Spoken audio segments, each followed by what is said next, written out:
Well, I went to School of the Arts from sixth grade to 12th grade, so that was pretty much all I did.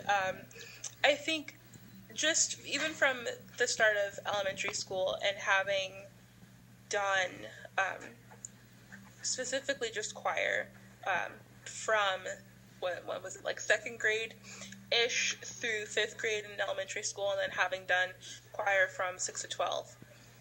It's one of those things where it was my outlet, and I know for a lot of kids that's how they focus, or um, that's just generally how they balance out their lives.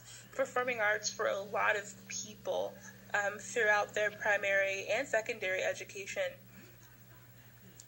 that's how they balance out school and work. And I know for me, it's taught me discipline. It's taught me time management. It's taught me how to be accountable and how to be in a big group of people.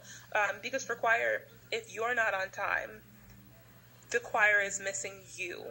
And when you're a part of a big group for anything, whether it's a school group project or whether you're in the workforce and you have a team or a committee that you're on, you can't be late. You must be on time. And if you're not there, a big part of something isn't getting done. So I think for me personally, that's what choir did for me. But for so many people, when you're a part of the performing arts, you are a part of something bigger than yourself. And that is so much of what life in general is, depending on what area you want to go into after college. So I think those are the major things that performing arts did for me. Should they be used more in classes? I think it all depends.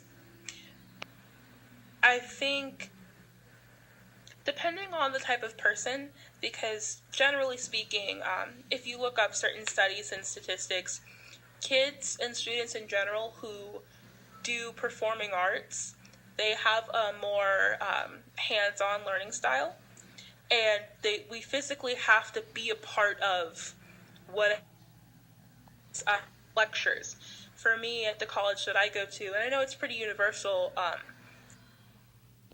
we have lecture classes, and they might be an hour long, and for me, in my learning, I can't just sit there and listen, because I don't absorb it all. I don't comprehend. I have to look at it, and I have to listen, and I have to write at the same time, but then I have to handwrite things over again and verbally speak whatever it is that I've learned. And I know, especially from being a theater kid and having done performances, that's how you memorize lines, and that's how you act. And so I think when it comes to lecture classes, I think we could incorporate, having some sort of section where the teacher or professor might ask, did you comprehend what it is I taught?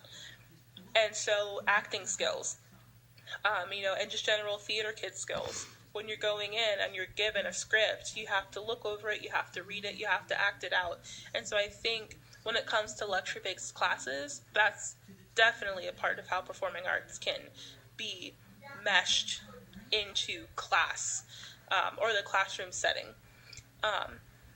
And as far as the why, I think so many kids, like I said earlier, who are in the performing arts, they have a certain way they learn. And I think when it comes to education, the question shouldn't always be how smart is the student, but how is the student smart?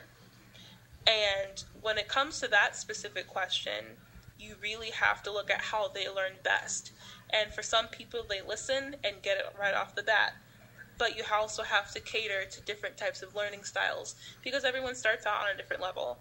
So, when it comes to the performing arts and meshing that together with education, I really think that approach could be very beneficial.